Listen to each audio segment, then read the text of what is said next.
আজকে যেটা আমরা জানবো সেটা হচ্ছে এই বিষয়টা নিয়ে জানব।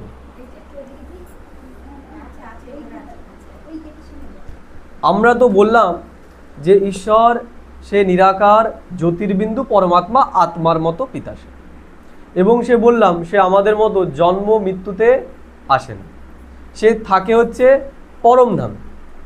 তাহলে এটা আমরা বললেই তো আর হয়ে গেল না।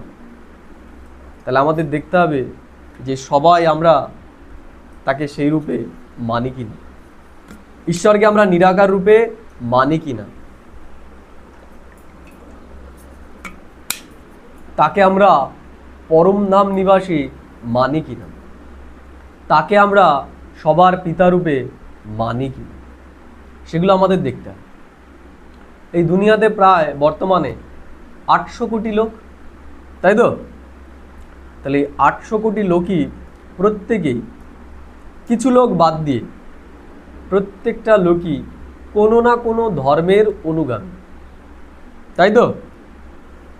হয় খ্রিস্টান, না হলে মুসলিম, না হলে হিন্দু, না হলে বৌদ্ধ, না হলে জরাথ্রুস্টিয়ান, না হলে পাঞ্জাবি, তাই তো? আর কিছু লোক আছে যারা নাস্তিক, যারা ঈশ্বরকে মানেন। বোঝা গেল কি বললাম? তাহলে যারা আস্তিক তাদের সংখ্যাই বেশি। নাস্তিকের সংখ্যা ধরে নিতে পারি আমরা 100 কোটি মতো, আর বাকি যে 700 কোটি রয়েছে তারা সব আস্তিক, তাই তো? তাহলে সমাজে যখন থাকে 100 জন যদি থাকে, তাহলে তার মধ্যে 2-1টা পাগলও তো বেরোয়, তাই না? তাহলে সমাজকে তো আমরা পাগল বলে মেনে নিতে পারবো না তার জন্য, তাই তো? তাহলে স্বাভাবিক যারা তাদেরকে আমরা, তাহলে বেশি জনসংখ্যা যখন ঈশ্বরকে বিশ্বাস করে তার মানে ঈশ্বরের অস্তিত্ব আছে। আর আমরা আলোচনা করে দেখতে পেলাম যে সব কিছুকে বিজ্ঞানের দ্বারা জানা সম্ভবই নয়।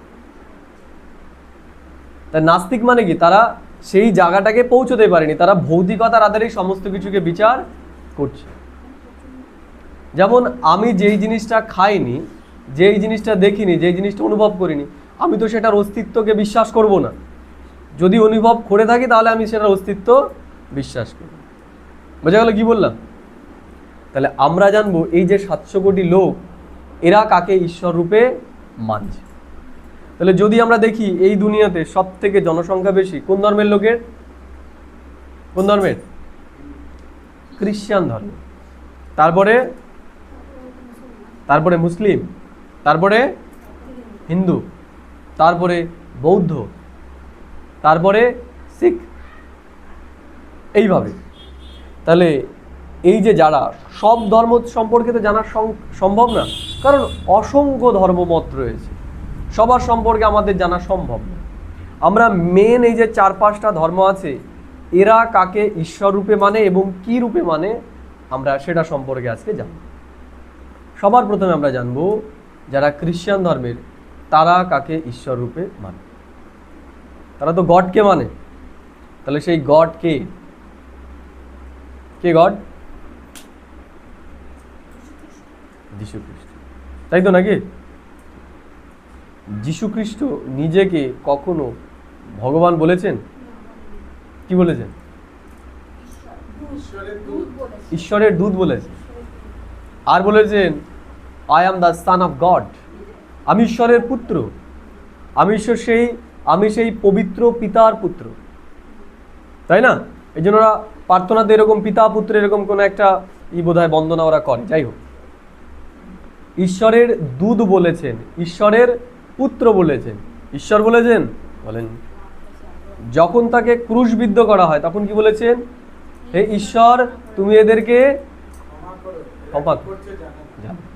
তাহলে কাকে ক্ষমা করতে বলেছে? ঈশ্বরকে। তাহলে সেই যদি ঈশ্বর হয় তাহলে তো সে নিজেই ক্ষমা করে দিতে পারত। তার মানে সে নিজেই এটা মানে না যে সে ঈশ্বর, আর আমরা অজ্ঞানতার জন্য কি আমরা তাকেই ঈশ্বর মনে করি। তাহলে জিসাস ক্রাইস্ট কখনোই নিজেকে ঈশ্বর বলেননি। তিনি বলেছেন আমি ঈশ্বরের দূত, ঈশ্বর আমাকে পাঠিয়েছে, আমি যেই কথাগুলো বলছি তোমরা সেগুলো মেনে চলো। বোঝা গেল কি বললাম? তাহলে ঈশ্বরকে আমরা দেখব চার্চে ওরা যখন প্রেয়ার করে কিভাবে করে। জিজাস ক্রাইস্টও থাকে পেছনে, আর সামনে কি থাকে, ওরা দেখবো মোমবাতি নিয়ে ওরা সবসময় প্রেয়ার করে, মোমবাতির আলো, একটা বড় মোমবাতি থাকে আর তার চারিদিকে অনেক অসংখ্য ছোট ছোট মোমবাতি ওরা জ্বালায়। তাহলে কি বলছেন জিজাস ক্রাইস্ট? জিজাস ক্রাইস্ট বলছেন god is light, god is light, point of. তখন তো আর এই বাল্ব ছিল না, রড ছিল না, তখন কি ছিল? তখন প্রদীপ ছিল, মোমবাতি ছিল, তাই না? আজ থেকে 2000 বছর আগে। এর জন্য আলোকে ওরা কিভাবে দেখাবে? আলোকে কি করে দেখাবে? তাই এক হয় টিউবলাইট জ্বালাবে, না হলে বাল্ব জ্বালাবে, তাই না, 100 পাওয়ারের। সেগুলো তো তখন ছিল না। এর জন্য কি করলো, প্রদীপ বা মোমবাতি এগুলো জেলে আলোর প্রতীককে তারা পুজো করা, মানে প্রেয়ার করা তারা শুরু করল। বোঝা গেল কি বললাম? এর জন্য আমরা দেখব যে চার্চে সবসময় কি মোমবাতি জ্বালিয়েই প্রেয়ার করা হয়, কারণ জিজাস ক্রাইস্ট বলেছেন কি গড ইজ লাইট, অর্থাৎ ঈশ্বর জ্যোতি। আমরা কি জেনেছি ঈশ্বর কি? ঈশ্বর কি? আত্মা যেমন জ্যোতির্বিন্দু, ঈশ্বরও তেমন জ্যোতির্বিন্দু। তাহলে এরাও মানছে যারা খ্রিস্টান তারা, তাই তো?